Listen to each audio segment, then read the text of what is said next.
Welcome back to the channel. In today's video, I'm just trying to test how my accuracy is casting in the wind. A lot of people say accuracy is everything. You must be accurate to maximize your catch, right?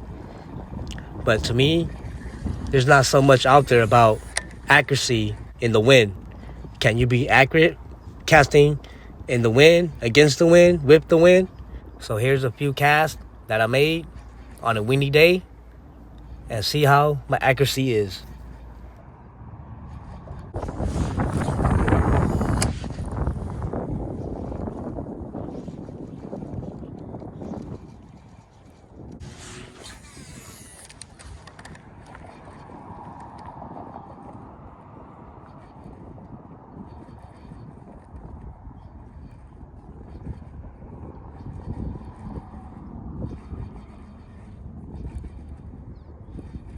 When it's this windy, well, you throw things that are moving and you throw heavier stuff that you can actually feel and maintain contact with. One problem though that you might have with windy days is your line makes a big bow if you make too high of a cast. So I'm almost always a roll cast kind of guy, but especially on windy days, roll cast and then I put my rod tip down into the water, just like that. Let me show you again.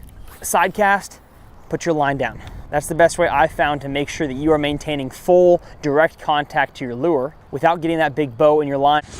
Casting on a windy day is tough, but as you guys see here, at the end of my cast, I'll just roll in a little bit of line to where it won't have that much of a bow and just work my frog back.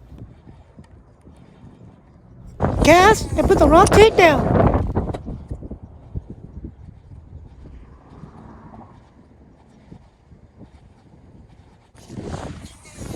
Casting on a windy day and try to be accurate is important too. So it's just not being accurate on a regular calm day. If you could do it on a windy day too, then it just makes things easier on a day out on the water instead of frustration.